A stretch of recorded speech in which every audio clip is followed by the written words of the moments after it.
Good morning and good afternoon, everyone, and thank you for joining us today. I'm Fernando, and I'm joining the call by Srini. Today marks an important milestone in Unilever as we keep accelerating our strategy and sharpening our portfolio. We are moving towards a pure-play HPC company focused on higher growth categories with a proven sector-leading growth profile. At the same time, we are unlocking value through a growth-led separation of foods, creating a scaled global flavor powerhouse together with McCormick, built on a strong strategic and cultural alignment. This delivers two clear outcomes: a more focused Unilever and a new global leader in flavor. Let me double-click on this while I deliver 5 key messages.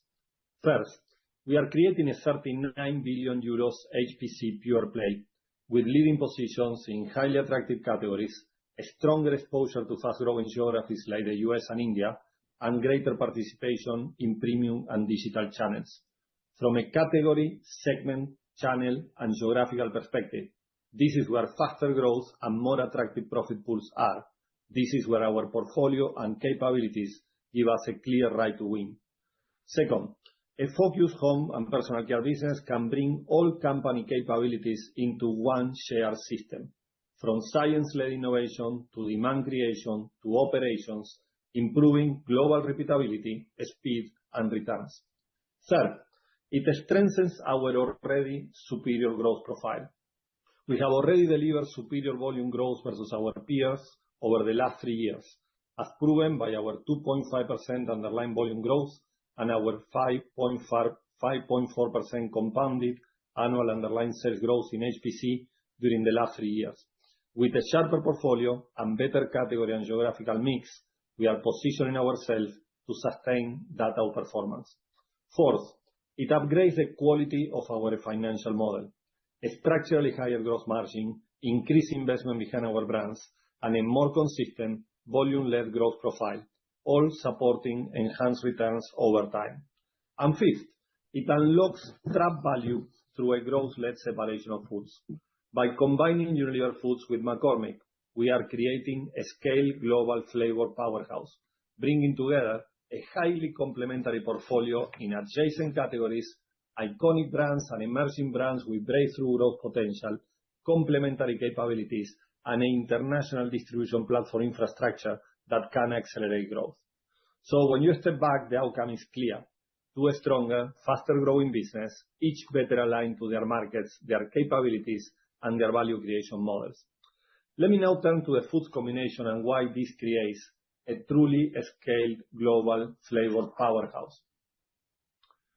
This is a combination that provides end-to-end leadership in the full spectrum of flavor and condiments, from herbs and spices to bouillons, from mayonnaise to mustard and hot sauces, both in retail and food service, in developed markets and in key emerging markets, bringing together two industry-leading businesses with a strong momentum and complementary strengths. The momentum is clear, and the powerful of the portfolio also. Iconic brands such as McCormick, Knorr, and Hellmann's, alongside high-growth potential brands like Frank's, Maille, and Cholula. It is a rare combination in the foods industry: scale, focus, and growth potential behind a set of brands that has been consistently well supported for years. Importantly, this is also a business with a strong food service scale and upside across both top of the table and back of house, expanding reach and unlocking additional growth opportunities. Geographically, the combination brings together leadership in developed markets with a strong position in key emerging markets, creating a balanced and resilient footprint. And underpinning all of this, a best-in-class R&D and culinary expertise, enabling continued innovation and meeting consumers' growing demand for flavor. Overall, I repeat, we are creating a business with a scale, complementarity, and a distinctive advantage profile, well-positioned to deliver superior growth and value creation over time. Srini? Thanks, Fernando. Let me start with the quality of the assets that we are creating. On a pro forma 2025 basis, the combined business will have 20 billion of sales and a 21% operating margin before synergies. This is a scaled global flavor player and one of the largest in the category. Importantly, both McCormick and Unilever Foods have delivered both value and volume growth in 2025. So this combination starts with momentum and with opportunities to accelerate. Profitability of both the business is supported by strong gross margins. In the case of the consumer business, whether it is for Unilever or for McCormick, this is in the mid-40s. Both Unilever and McCormick have made significant and continue to make significant investments between brands and marketing, and which is also substantially higher than the foods peers. This therefore gives us confidence in the quality and the resilience of the combined model. The Unilever Foods perimeter excludes India, as we've talked about, lifestyle nutrition, and Lipton ready to drink. The McCormick financials include McCormick de Mexico. From this strong foundation, let me turn into how this translates into value for shareholders. For Unilever, the transaction unlocks value from three areas. First is from a valuation perspective. While there has been some conversation and discussion to really figure out what's the right valuation, given the context of where we operate, we have used really the 2025 EBITDA as the right measure and to really make comparable multiples. The transaction reflects an enterprise value of approximately 45 billion for the Unilever Foods business. It equates to a sales multiple of 3.6 and an implied EBITDA multiple of about 13.8. This is important to highlight that is in line with Unilever's current trading multiple and in line with the most attractive food company valuations. Therefore, the terms of the transaction assume similar multiples for Unilever Foods and McCormick. Second, we will receive 15.7 billion in cash and 65% of equity in the combined company. This provides both immediate value and a continued participation in the upside for the Unilever shareholders. The transaction is structured as a reverse Morris trust and is intended to be tax-free or tax-efficient in the US. Third, from a synergies perspective, we will have about 600 million of annual run rate cost synergies net of investment. These are across areas of procurement, manufacturing, logistics, and SG&A, with full value to be achieved by the end of year 3. Both the teams have worked together extensively and identified clear areas of opportunity. We are confident that in some of the areas such as procurement, we start to see savings coming through right from year 1 and without really requiring significant investments. In addition, we see revenue growth opportunities from complementary geography footprints, stronger flavor capabilities, and expanded food service. Around 100 million of incremental cost and revenue synergies will actually be reinvested for growth. So the overall, therefore, the attractive valuation, efficient structure, and clear synergies combine immediate value with long-term upside. When I look at from a transaction implications for Unilever, as I said, receives 15.7 billion in cash, and through distribution, Unilever shareholders will own 55% of the diluted combined company. McCormick shareholders will own 35%, and Unilever itself will retain a 9.9% stake.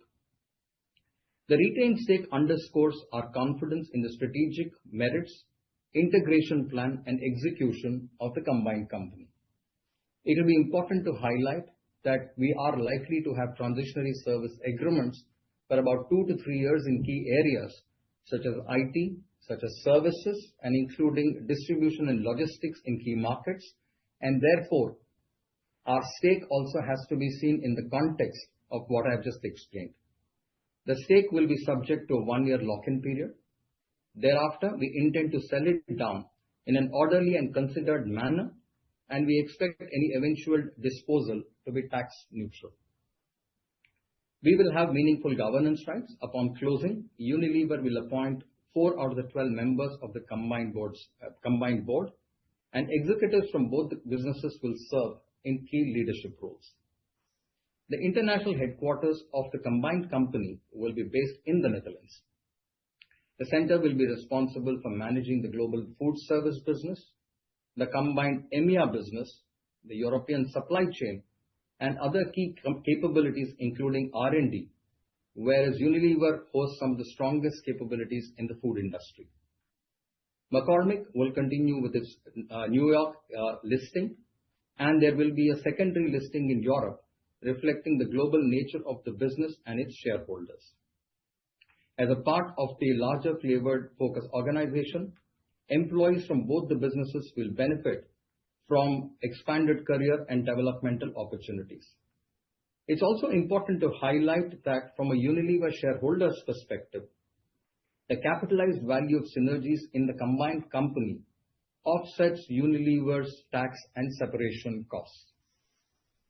The transaction is expected to close by mid-2027, subject to shareholder and regulatory approvals and other customary conditions, including the Works Council consultation. Our orderly and timely ice cream separation demonstrates the expertise that we have developed in executing separations and in establishing new operating models, and we will be using the same dedicated team to work on this transaction. Therefore, when we see it from a perspective of the combined foods company, we are excited with the growth opportunity, which has this business in the 3 to 5% growth range, with attractive profitability, which gets augmented with the synergies. India Foods remains within Unilever as a high-growth, locally focused business with strong market positions. Many of you will appreciate that the portfolio is different. It comprises of beverages, health food drinks, and local brands, and with leading positions and a value accretive in an Indian context. But the main attraction for us is the creation of a leading focused HPC company, and I'll hand over back to Fernando to walk you through what this means. Yeah, why we are excited about this new chapter in Unilever. This transaction creates a 39 billion euros pure play HPC company focused on 4 categories: beauty, well-being, personal care, and home care, where we have strong positions and clear competitive advantages. These are attractive categories with faster growth, stronger innovation cycles, and greater opportunities to build premium digital-first brands. With this sharper focus, we bring our capabilities together into one system across science-led innovation, demand creation, and operations, allowing us to move faster, scale what works, and deliver more consistent performance. This is a more focused, more competitive, and higher growth Unilever, well positioned to capture the opportunities ahead and create long-term value. And that comes through clearly in the quality of our financial profile. Based on pro forma full 25, we have a business with a strong, consistent volume growth at around 2%, with the ambition to continue outperforming the markets in which we compete. At the same time, we see a structurally stronger gross margin profile, with gross margins above 48%. That supports increased investment behind our brands, above 18%, allowing us to continue driving innovation and strengthening our market positions. And we maintain a disciplined operating margin above 19%, with, importantly, when compared with other focused HPC players, clear headroom to progress over time. This is a business with stronger fundamentals, combining growth, margin, and investment to deliver more consistent and sustainable performance going forward. What you see in this chart is a much more focused business organized into 10 clear category verticals. These are large, structurally growing categories where we have strong brands and a clear right to win. That focus matters. It gives us clarity, sharper prioritization, and more disciplined execution at scale. These markets deliver more than 2% volume growth in the last 3 years. Our ambition is to grow ahead of that, consistently outperforming the categories in which we compete, as we have done in the last 3 years. This is a simpler, more focused portfolio, built for growth, easier to run, and positioned to deliver sustained outperformance over time. We now have the opportunity to accelerate our strategy. First, by continuing to invest behind our 7 key priorities that I have highlighted to you many, many times: more beauty, more well-being, more personal care, greater exposure to the US and India, and a continued shift toward premium and digital commerce. Home care also plays a critical role, with significant market development opportunities in emerging markets, being the category that opens the door with customers in all these regions.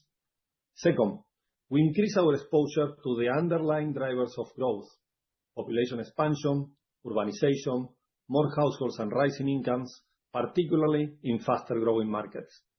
Third, we bring our capabilities together into one system, a common integrated set of capabilities across science-led innovation, demand creation, and operation, allowing us to move faster, scale what works, and build desire at scale. Fourth, a simpler portfolio, supported by our Perfect Store program, will reduce execution bandwidth demanding to our leaders and enable us to drive for flawless execution. And fifth, even without foods, we will maintain an excellent margin profile, giving us the capacity to continue investing strongly behind our brands. Now, let me take you through the detail on the following slides. This is what sits behind the step up in the quality of the business. It starts with the category, geographic, segment, and channel mix. We are increasing our exposure to beauty and well-being and personal care to around 67% of the turnover, and to faster-growing markets such as the US and India, which together represent close to 38%. At the same time, we are becoming more premium and more digital. That mix shifts drives a structurally stronger growth profile, supporting consistent volume-led growth above the markets in which we compete. It also drives margin. We see a clear uplift in gross margin to about 48%, reflecting the quality of these categories and the strength of our portfolio. And higher margins give flexibility and create the capacity to invest more behind our brands. This is a self-reinforcing model: better mix, stronger growth, higher margins, and greater investment, which underpins a higher quality, more consistent earnings profile, and ultimately, stronger returns for shareholders. And importantly, this is not something we are aspiring to. It is something we have already been delivering. Over the last 3 years, we have consistently outperformed our HPC peer group. We have delivered around 5.4% underlying sales growth ahead of peers, but the standout is volume, around 2.5% materially above the market. That is a clear reflection of the strength of our brands, the quality of our innovation, and the improvement and inconsistency in our execution. At the same time, we have expanded gross margin by close to 290 basis points and underlying operating margins by around 170 basis points, again ahead of peers. What you see here is a balanced performance: growth, volumes, and margins, all moving in the right direction. And we did that at the same time we were separating ice cream. This shows that this is not a one-off. It is a model that is already working, and one that we are now sharpening further. Let me now link that performance to where we compete and why this portfolio is so attractive. This is a business built on leading positions in highly attractive home and personal care categories: beauty and well-being, personal care, and home care, where we see a strong structural growth and clear opportunities to win. Around 90% of our turnover sits in number 1 or number 2 positions at category geographical sell. That scale and leadership matter. It drives visibility, pricing power, and consistent performance. We are the second largest beauty and personal care company globally, and the number 1 in home care in key emerging markets, combining scale with strong positions in faster-growing regions. At the same time, we are building a high-quality, fast-growing well-being portfolio, adding another layer of structural growth to the business. This is not just a well-balanced portfolio. It is a portfolio of leading positions in advantage categories with a stronger growth profile and a clear right to win. At the core of this portfolio are our power brands, which drive the majority of our growth and value. And what a great portfolio of brands we have! 25 power brands make up around 78% of our revenue, with volume growth of more than 4% in the last 3 years and underlying sales growth over 7%. This portfolio combines market-leading brands such as Dove, Dirt Is Good, Rexona, Vaseline, and Sunsilk, among many others. Brands that give us scale, strength, and reliability across markets. Alongside this, we have a set of insurgent, disruptive brands that we have acquired and will continue to acquire, brands that are digitally native, that have already transformed parts of our business, particularly in the US, and that we are scaling internationally. These brands make our portfolio more future-fit, more exposed to premium segments, and to faster-growing routes to market, such as e-commerce. This combination is important because it allows us to deliver both scale and growth at the same time, and it sharpens how we invest with clear priorities, stronger brand building, and better leverage of innovation across the portfolio. We are also strengthening our footprint in faster-growing markets, now with around 62% of our business in emerging markets and with our anchor markets of US and India representing close to 38% of the turnover. At the same time, we are reducing our relative exposure to slower growth regions, sharpening the overall growth profile of the business. But more importantly, this is about aligning our company with the underlying drivers of growth. These markets benefit from population expansion, increasing the number of consumers entering our categories, expansion of female workforce, which drives higher participation. As urbanization increases access and frequency of use, a growing number of households supports everyday demand, while rising incomes enable premiumization and trading up. This is a footprint that is better aligned to long-term growth, where the structural tailwinds are strongest and where we already have the scale and capabilities to win. If our brands increase our exposure to premium segments and faster-growing routes to market, and our geographical footprint strengthens our exposure to faster-growing markets and structural drivers, this is what allows us to scale performance globally. At the heart of it, it is a one-share demand creation model, desired at scale, built on our framework of SASSY brands: powerful science, irresistible aesthetics, elevated sensorials, brands that are set by others, and young-spirited. This is how we consistently build demand across categories and markets, and this applies to our whole HPC business. And it is powered by a common set of capabilities: one scale R&D platform built on shared science and AI-led formulation, with core science streams such as microbiomes, surfactants, fragrances, oleochemicals, and strong packaging design capabilities. And one integrated value chain, from procurement through to manufacturing and distribution, driving efficiency and scale. This is one system combining demand creation and capabilities, delivering global repeatability, greater speed, and enhanced returns. With that, let me hand over to Srini. Thanks, Fernando. We have a clear and a disciplined plan to manage separation costs and deploy capital. First, on the stranded costs. We estimate gross stranded costs in the range of about 400 to 500 million. We will mitigate this with an expected one-off restructuring cost of 500 million euros to be incurred over a period of 2027 to 2029. It's important to again reiterate that we have clear transitional service agreements which will be in place with McCormick, in many cases for 2 years and in some cases more. And these will encompass areas such as information technology, distribution, and therefore this will provide us with a transition headroom. In many ways, we have clearly established commercial organizations. Over the past 2 years, we've also done a lot of advanced work with the ice cream separation, and therefore we have built a very different muscle when it comes to really having a granular visibility of these costs and managing these costs and mitigating these costs. So in an essence, we are confident that we will fully mitigate the stranded costs that we are projecting here. Excluding this one-off, we are maintaining restructuring at the rate of about 0.6% of turnover per annum. This is consistent with our ongoing productivity discipline. Therefore, the best way to think about the restructuring cost period of 27-29 would be 1.2 billion, out of which 500 million is focused on mitigating the stranded costs from this separation. On execution, the Foods Business Group is already operating as a commercially standalone organization, which materially reduces the execution risk. As a result, we do not expect any revenue dyssynergies from the separations of the foods business. We are conscious that in some of the smaller markets, we need to make some targeted investments to strengthen our go-to-market capabilities, and this is already included in our cost estimates. On cost allocation, on the capital allocation, we've talked about the 15.7 billion proceeds that we are likely to get from McCormick.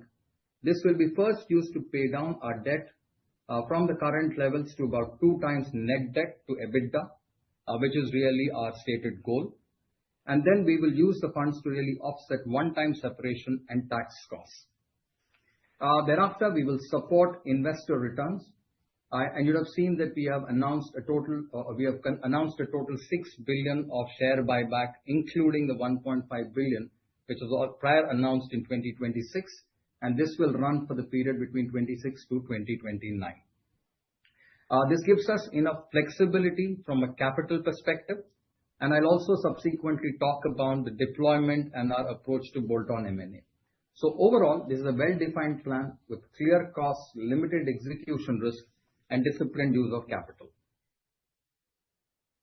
You heard Fernando, and this actually sharpens our investment case for New Unilever. Our value creation model remains clear and disciplined. We reaffirm our commitment to delivering mid-single-digit underlying sales growth, effectively 4 to 6%, underpinned by at least 2% underlying volume growth and continued modest improvement in operating margin. This combination of stronger growth, disciplined margin expansion, and cash returns underpins our ambition to deliver top third shareholders' returns versus HPC Group. With the margin profile, return on invested capital, and operating margins and the growth profile, this actually provides substantial and significant headroom for valuations to improve for a quality HPC business. When it comes to our capital allocation, our priorities remain unchanged and disciplined. First, we will continue to invest behind our business. On a pro forma basis, our brand and marketing investments start at around 18%, and we will continue to increase them. Together with R&D and CapEx, we expect to invest around 23% of our revenue in each year in growth and productivity. More than 50% of the capital or CapEx will be directed towards productivity. Second, we remain focused on organic growth and selective bolt-on acquisitions, primarily in US and India, in premium segments, digitally native brands, and e-commerce-led business models. We will not pursue any large-scale or transformational M&A.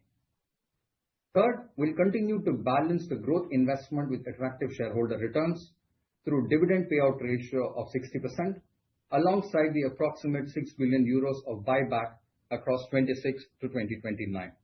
With that, over to you, Fernando. Thank you, Srini. Let me now close. This is a value-creating, growth-led separation of foods, creating a global flavor leader with significant opportunities to accelerate growth at industry-leading margins. And we are creating also a sharper, fully focused home and personal care pure play, aligned to higher growth categories, faster growing geographies, premium segments, and a stronger route to market. This is a step change in quality. A stronger growth, better margins, greater investment. This is a structural upgrade of the portfolio and a higher quality model to deliver shareholder returns. This is the right step at the right time to build a simpler, sharper, higher growth Unilever. Thank you, and we are happy to take your questions.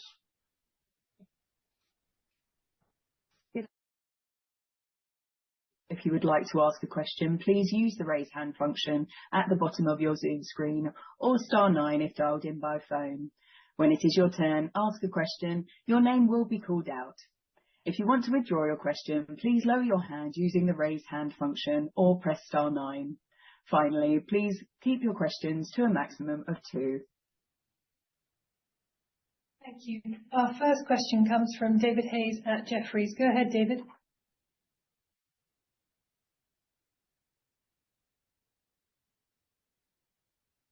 David, we cannot hear you. Let's try and move to the second question. Our second question comes from Tom Sykes at Deutsche Bank. Go ahead, Tom. Good afternoon. Hopefully you can hear me. Yes, we can hear you. Yeah, just first of all, thanks, Tim. On the cash proceeds and the cash costs, can you give any more clarity on the separation costs and the tax bill that you're going to be facing, please? That question. And the timing on that. And then just on the is there any margin implication of the stranded? 1, 2, 3, 1, 2, 3. That wasn't 100% clear. Whether the stranded costs are coming out in one go, or is that over time? And do you expect to be able to offset those stranded costs with other savings, or is this slightly margin dilutive? Is it start? Period. Yeah. Tom, thank you for those two questions. First, on the cash proceeds, what we've explained is that we will get 15.7 billion of cash proceeds. This is likely to come in post-closing. Yeah, so that's what is going to happen in sometimes post-closing in 2027.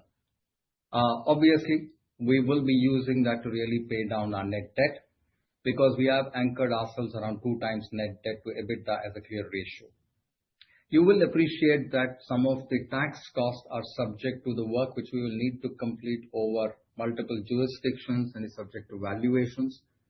So therefore, at this stage, it will be premature to start making estimates because they will be broadly ranges. We have some good grip and granularity, but we need to go through the process to crystallize it. The tax payouts are likely to be spread out over a couple of years because that's the nature of how the separation will happen and the timing differences. Point number 2 is even some of our separation costs that we will incur will also be spread over a period of couple of years. So the clear hierarchy is really about pay down debt, ensure that we meet the tax liabilities and the separation costs, and we've already confirmed the share buyback program, which also then starts to give you a clear confidence in terms of how we are likely to deploy the funds. Could we see some more upside potential to the cash proceeds? Yes. If so, we will take the same disciplined approach to capital allocation the way we have been doing for the past many years. And that's why we have clearly said we are not calling out a transformational M&A. I think at this context, that's the best way to summarize the receipt of cash and the deployment of cash. Now, coming to the point related to stranded costs, I want to be very clear. We are likely to see the impact of these costs will be spread over multiple years, given we have transitionary service agreements, but there will be some elements which will come in over a period of 2 years. We will mitigate this cost, and we are not calling any margin dilution arising from these stranded costs. And that's the reason we have also called out a 500 million restructuring one-off to really cater to addressing these costs. Srini, I would like to add regarding stranded cost. During the last 4 years, we have put an organization in place that around our business groups with the main goal of improving our capabilities of innovation and execution to compete with the mostly pure plays in our different categories. And I believe these capabilities have been created, embedded, and our competitive results are proof of that. But also, this organization has given us the flexibility of separating business at the right time in a logical time frame and without leaving behind a massive amount of stranded costs without the possibility of offsetting them. You have been close to Unilever for many, many years, and I believe you have seen that the separation of ice cream has been very different in terms of outcome to our disposals of spreads or tea before. We separated ice cream without affecting performance and at the same time improving productivity in the business. So that's a proof that we have a very different level of discipline and a very different level of execution capacity when it comes to separating businesses. Thanks, Tom. We will try and go back to David Hayes at Jefferies. David, can you hear us? Hello, can you hear me now? Aha, we can. Can you hear me now? Yeah, here we go. Sorry about that. Tom took all my good questions. But anyway, I should go with what's next. 2 from me. Could I ask, just in terms of the decision to separate food and HPC, a long time Unilever has been asked that question and said that you need to keep those together in terms of going to retailers, especially, I guess, in emerging markets with distribution. So is there a change of dynamic that means this is now more viable than it was historically? I guess I'd be picked up in the comments that you're saying food has been operating standalone. Is that something that's been developed and changed in the last few years that makes this more straightforward to do? And I guess related to that, I think you said again that maybe in some of the smaller markets you need to boost scale. Does that mean some of the deals focus in the midterm will be to do that part of it as well. And then my other question, just in terms of the deal with McCormick, can you give us a sense of how long that's been in discussion? And then did you talk to other partners, and then why McCormick was chosen as the best partner, and maybe over some others that you could have considered on a similar basis? Thank you. Okay, I can take probably the latter, and Srini will cover the scale or between the two of us. I will not give you details of how long this has been in the making. We have always admired McCormick. There are very good reasons why McCormick has been, for many years, one of the highest value company in the food sector. Their focus on flavor, their deep R&D expertise, their proven track record of successfully integrating acquisitions and investing heavily to build a portfolio of iconic and high growth brand, I believe is very strong. This has been an inbound proposal from McCormick that we believe it came at the right time in order for us to accelerate our strategy in moving into a pure HPC play. But from a food perspective, we are creating here a global flavor powerhouse. We are bringing together complementary geographic footprints, leading positions across both retail and food service, strong R&D innovation capabilities. And I believe what we are creating here is a very distinctive, attractive profile within the foods industry with superior growth potential and a high quality financial model. So we really believe McCormick is the right home for our foods brands. We really believe that the synergies of our food business with McCormick today are significantly higher than the synergies of our food business with our HPC business. This is all finding the right long-term home for our food business, and we believe we will create a lot of value through this combination. And with the 65% of shareholding in that new combined company, our shareholders will get a significant upside from this transaction. Srini, on a scale in the different markets? So it's important to highlight, Dave, that two things have happened. Obviously, the industry and the industry dynamics have changed, but more importantly, Unilever has been preparing well for this, really maintaining what we call as an end-to-end commercial organization across each of the business groups. This is something that we have now worked for the last 2 years. We have clear end-to-end responsibilities, whether it is marketing, whether it is R&D, and most importantly, when it comes to go-to-market. To give you some examples, obviously, when you think about modern trade markets, it's fairly intuitive that the customer interaction and the category buyers are category and not really one Unilever. People who, therefore, when we sell mayo to someone is not the same category buyer to whom we really sell a dal. So that's an important distinction, and you will appreciate that well when it comes to the modern trade markets. Even in the general trade markets, there is very clear distinction and disaggregation when it comes to category dynamics. What we've also done is when we have looked at all our top 15 foods markets, even when we separate foods, there is enough scale in terms of foods, and there is adequate and enough scale when it comes to HPC. And with that segregation of the go-to-market resources, we are well positioned to actually service and cater without losing any flexibility. The point that I made about small markets is, yes, we have some one Unilever markets where it's not about a trade term or a trade deal. Some of our small distributors today actually carry the combined portfolio, and some of the scale and size basically means that it gives them the right ROIs. This is the point that I made about we will look for consolidation of some of this infrastructure, which therefore makes it amenable for us for the remaining HPC company. And for some extent, we have factored in some of our costs into the elements that I talked about in terms of restructuring. So in essence, we are well positioned, and therefore we are clearly stating that there are no dyssynergies from the separation and distribution of HPC or foods. Let me be clear on this.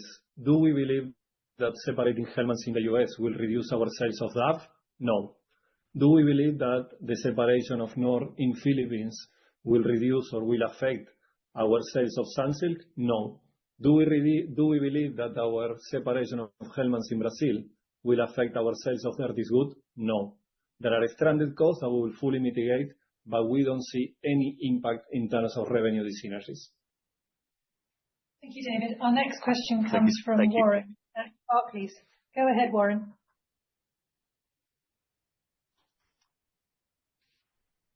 We cannot hear you, Warren.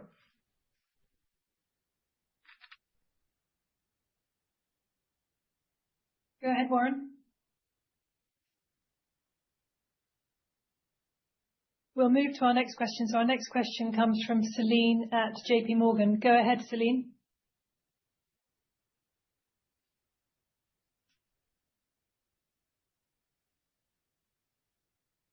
Yes, good afternoon. I hope you can hear me. We can. Excellent.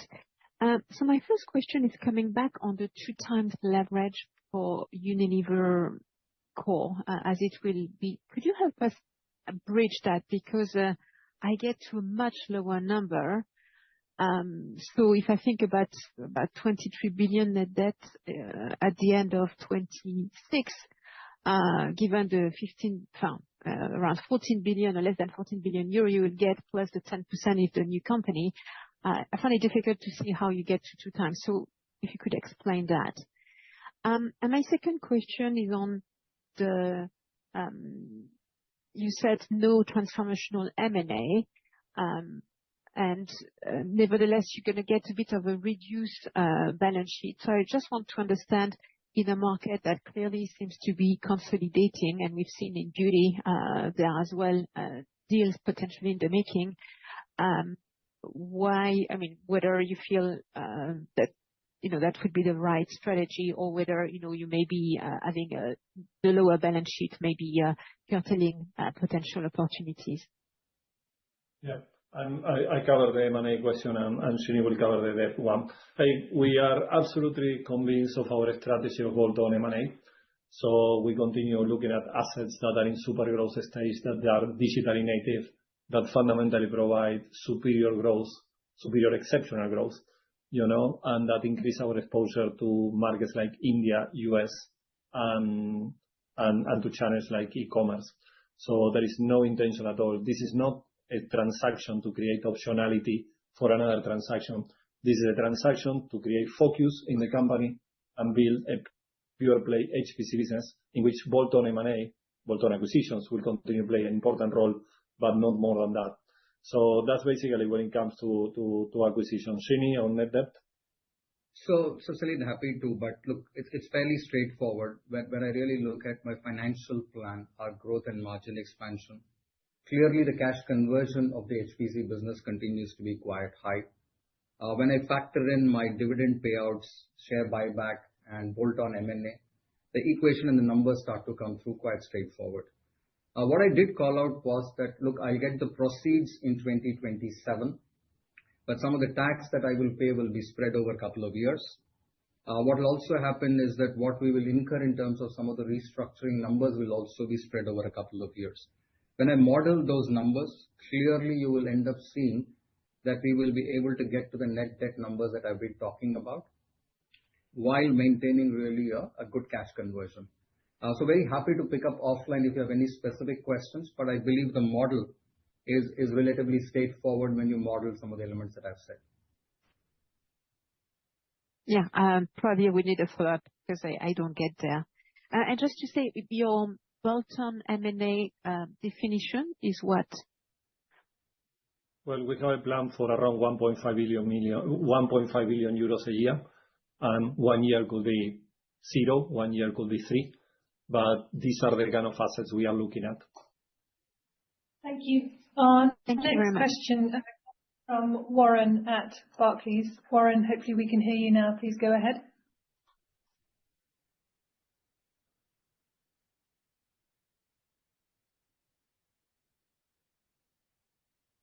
Warren, please go ahead. We'll try our next question. Jeff Stent at BNP. Jeff, please go ahead.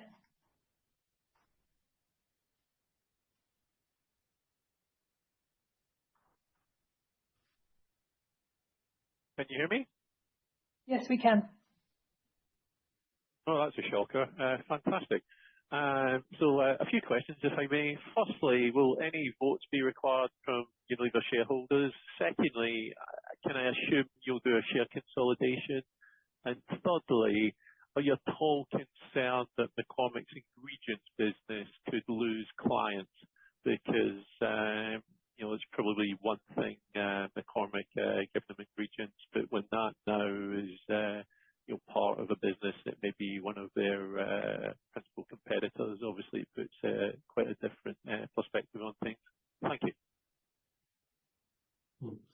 cover shareholder vote and consolidation, Srini? Yeah. So from a Unilever perspective, there is no requirement from a shareholder vote. McCormick will have to undertake a shareholder vote. Share consolidation, early to comment on this. This is one of the variables we will definitely take into consideration post-closing. And whenever we do that, we will come back to you. So the third question wasn't entirely clear to me. Did you pick that up, Fernando? No, I couldn't hear. It was a bit broken, the line, Chef. If you can repeat, you were asking something about McCormick and some competitor. I don't know exactly what you were asking you're about. probably being polite. It's probably just, it's probably you're being polite and it's just my accent.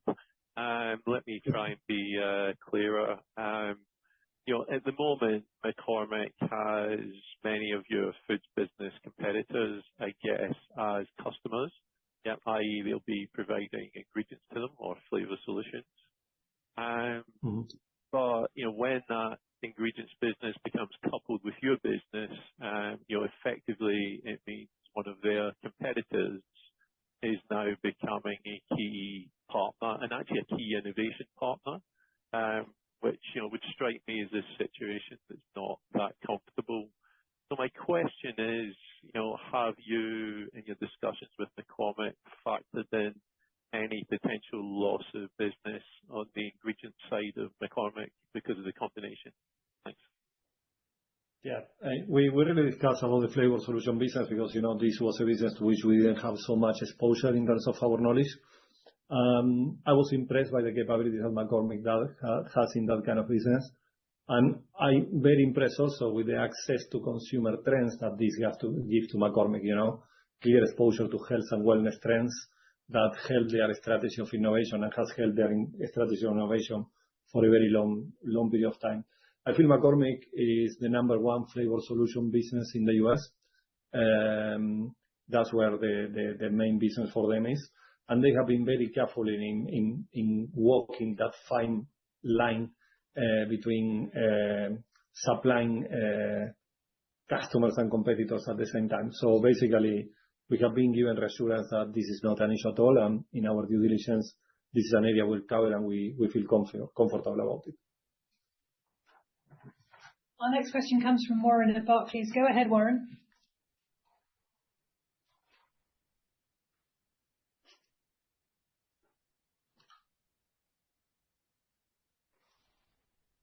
Warren, can you unmute?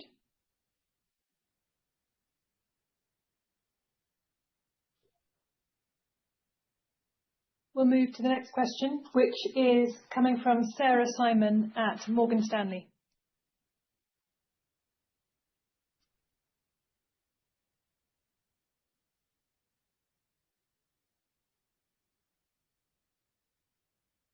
Go ahead, Sarah.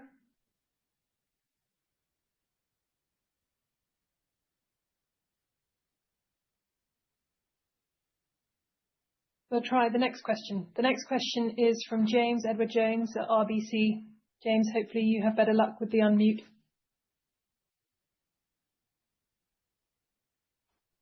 Hi, Gemma, can you hear me? Yes, Yes, I can. we can hear you. Hello? Yes. Excellent. Yeah, we can hear you, James. Two questions, please. First, the one Unilever markets, how difficult will it be to carve out the food business in those markets? And secondly, I was convinced, I have to say, when you talked previously about not needing to exit the food business because it largely consisted of two very powerful brands in Hellmann's and Knorr. What changed your mind on that to the extent that you're now asking your shareholders to become investors in a significantly less focused food business? Well, I feel let me talk about the exit of the powerful brands. I feel we have been very, very clear about what were our 7 key priorities and our journey into a pure play HPC, and nothing I have said before is contradictory with this. I feel if you have to integrate a food business with another one, the real luxury is to have 70% of your revenue into brands. And this makes the integration, the risk of integration of this business much lower than you use in other cases, I believe what attracts us of the combination with McCormick is the incredible number of adjacencies and complementarity and the very limited overlap that we have seen there. And if I look at the opportunities of unlocking growth, I can see front of house McCormick strengths with back of house Unilever in food service. I can see the strengths of McCormick in heat, in hot sauces, with the strengths of mayonnaise in the Hellmann's in mayonnaise. I can see the strengths of McCormick in herbs and spices, and in much more fragmented offering with the strengths of Unilever in bouillons. So there are multi opportunities for delivering growth here that we believe it will really accelerate growth in that company, as McCormick has stated in their 3 to 5% algorithm for top line growth. So we believe that this is a superior profile of a foods company. We really believe that this will generate a lot of value creation for our shareholders. In terms of One Unilever markets, there are a few markets in which Unilever Foods has a relatively larger presence. Practically no market in One Unilever has more than 25% foods presence. There are a few markets in Central America, in Eastern Europe, in which this is different. But as I said before, we don't see any kind of revenue synergies, and the disentanglement of the food business with the rest of HPC is something that we have been working for many years now. So it's just 4 years in which we have established a long-standing foods organization that we can really separate in a time frame like the one we are stating here of 12 to 15 months. Just to add 2 complementary points to what Fernando made. Reggie and the team have actually been clearly mapping out some of these opportunities for some time now. And we have also actually been working on different models which will enable us. For example, in some cases, it's really, while it's dedicated country, in some places it made sense to really think it from a cluster of countries and servicing perspective and managing them. In some other countries, we've actually looked at and already implemented distributor models. Given that they don't have scale adequately, we have moved to a distributor model, and which is really managed from our Unilever International. Again, a set of team which has really developed expertise in managing this in multiple parts of the world. So there are other levers and organization models that we can also put into play to really manage this. I think it's an important point, Srini, that is 30% of One Unilever business is run through Unilever International, and another 30 to 40% is run through distributors, also distributor-led models. So basically what you leave in terms of countries where we have a standalone organization across HPC and foods is relatively limited. Thank you. Our next question comes from Guillaume at UBS. Go ahead, Guillaume.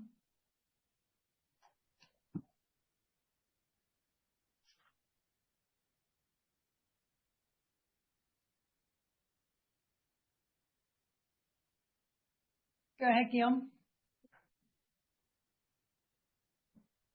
Okay. Hello, can you hear me now? Yeah, Okay. Guillaume. Thanks, Guillaume. Thanks, Gemma. Saved by the bell. Afternoon, Fernando and Srini. 2 questions for me, please. The first one, Fernando, you listed what Unilever will get more of with the separation of foods, so more India, US, premiumization, etc. But is there something you will get less of that you could be missing in the short term? I'm thinking the strong profitability and cash generation of foods, but also the business strongest skew towards a hard currency. So any color on the strategic role that was played by foods in the past few years, and the implications going forward for Unilever ex foods, or how you're thinking about filling that gap? And then my second question is on the one-off $500 million restructuring program you just announced to offset the stranded cost. Wondering if there is a risk of restructuring program fatigue at Unilever, because this comes after a $800 million program announced 2 years ago. So here wondering to what extent the organization and maybe its employees can cope with additional restructuring, and what I would imagine will be also involving some overhead reduction. Thank you. Cool. Let me cover the impact of what we will miss with the separation of foods, and Srini can cover the restructuring issue. Of course, I have always said that foods is a fantastic business, it's not that we are separating a business that we are not proud of. We are separating a business with very concentrated in 2 brands, 70% of the revenue, with a very good food service business, with an excellent cash conversion profile and with an excellent profitability level. So of course we have been investing, we have been using some of the cash proceeds of foods to invest in the rest of the business. But I believe that when you are a good long-term owner of a business, when you are prepared to give that business a very significant priority role in your portfolio, and it's very clear that we have taken a decision of giving absolute priority to our HPC business, particularly to the growth of beauty, personal care, and well-being. We have allocated all our capital in acquisitions to beauty and well-being. We have allocated most of our incremental brand marketing investment to these kind of categories, and in certain extent also to premium home care.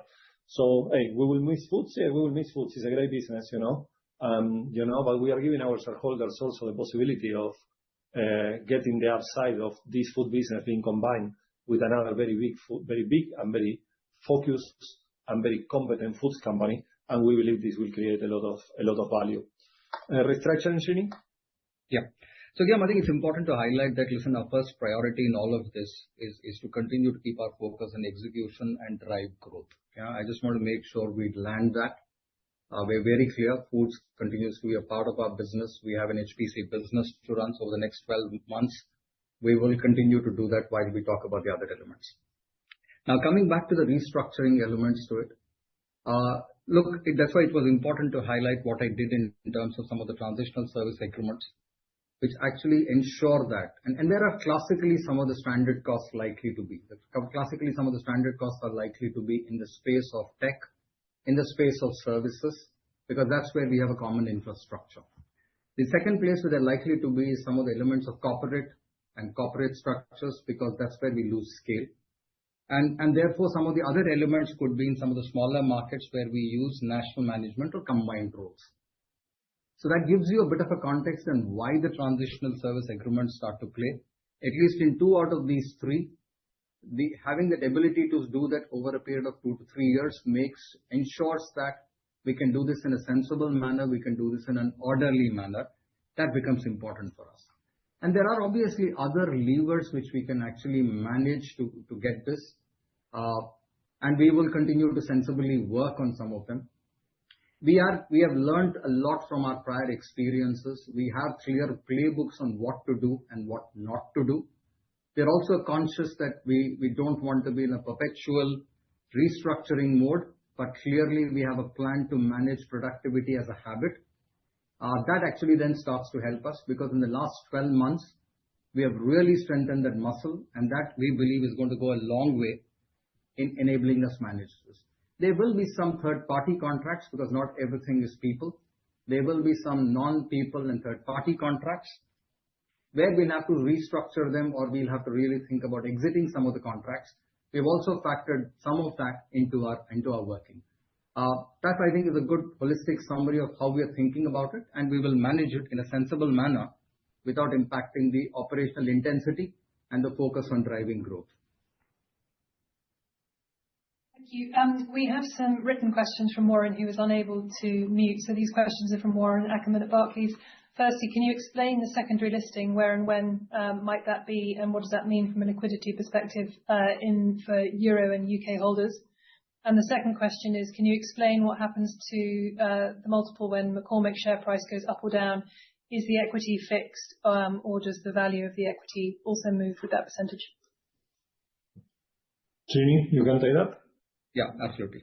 So look, the secondary listing, what we have stated is that we will want to have a secondary listing in Europe. We will require to do some consultation and with various stakeholders involved. We expect to make the decision somewhere between the next 90 days to 120 days in terms of the location. We will take into account some of the elements, Warren, which you have really raised. So that's really on the card. The second question, sorry, just remind me, the one related to the share. Yeah, sorry, got that. Sure. So look, the shares and the share ratio has been determined as it exists, because we went through a clear exercise of looking at the relative valuations of our business. Not only 1 month, 3 months, 1 year, multiples from the food sector, multiples for Unilever and HPC. And what we have really determined is an equity component. So therefore, the cash component remains cash component. The equity value will vary depending on the share price, but there is no change to the ratio of what we are really working on. Thank you. Our final question comes from Jeremy Fialko at HSBC. Go ahead, Jeremy. Hi there again. Hope you can hear me. Just one from me. Could you talk about the leverage in the foods side of things? Obviously, that was kind of your decision to put 4x net debt to EBITDA in that business. That is right at the very high end of consumer staples. It's an obstacle to a lot of investors holding shares. Now, I know that you plan to come down over time, but still, it's a lot. So what was behind the decision to go quite so high in the foods business? So, Fernando, I can start and maybe you can come in. Yeah. End of the day, it's good to start where the origin of the transaction started from, where McCormick came to us to really look at this opportunity. And that's when we really worked through what really then starts to make a proper valuation case, both from stakeholders from a Unilever point of view and McCormick. Making sure if we had to do a proper RMT structure, we had to get the right structure between cash and debt. So some of these elements went into consideration in terms of determining the net debt.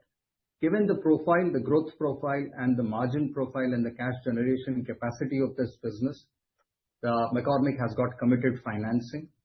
And clearly, given the clear plans that they have to drive revenue synergies and cost synergies, there is good level of confidence to really bring down the leverage to around 3 levels between 2 and 3 years. So I think it's a combination between the structure, valuation, and finding the right balance, which therefore determined the leverage at the levels that it did at inception. Yeah, we are talking here of a potential superior growth foods company with an excellent starting operating margin of around 21% that McCormick believes can go into 23-25 and with cash conversion in the 100% territory. So, and McCormick, very, very importantly, also has, a history of a dividend payout very, very similar to Unilever, 60% payout. And they are very, very keen on keeping this kind of capital return policy for the combined company in the future. Cool. Hey, I would like to close, and probably I will link to one of the comments of Guillaume, because Guillaume talked about is there any fatigue in the company, etc., and with so many changes. And probably the question related with that is why now? And I would like to address this today, and of course, very, very happy to discuss in our one-to-one interactions, And we really believe this is the right move now because it is absolutely in line with what we have been stating in our strategy, and because it accelerates our strategy. At the same time that we are unlocking significant value to our shareholders, giving them exposure to 2 stronger, faster growing companies. And let me share with you one question that we ask ourselves, before taking a decision. And that question was, what would more time give us? Would it have changed our strategy of becoming a pure play leading HPC player? No. Would it have changed our conviction of increasing exposure to US and India? No. And a few more questions. Is McCormick the best strategic partner given the verticals in which they play, the huge complementarity with our portfolio, their ability to integrate and accelerate brands they acquire? Yes. Is the relative valuation of McCormick and Unilever an enabler to make this combination happen now with maximization of ownership for our shareholders? Yes. And this is a very significant difference with the last 5 years. Is their inbound proposal one that unlocks significant value for our shareholders? Yes. Does the deal have a high degree of certainty in a relatively short time frame? Yes. Having completed the separation of ice cream, do we have a team in place with capabilities and expertise to make the separation happen without disruption and supporting McCormick in their integration plans? Yes. So if you look at all these lists, there are many, many reasons to avoid delaying the decision-making or the decision of making Unilever a pure play HPC company and unlock significant value for our shareholders now. With that, I believe we are closing. Thank you very much. I'm very, very happy to our future interaction that I'm sure it will be in a very short period of time. Thank you. Thank you for your participation. You may now disconnect.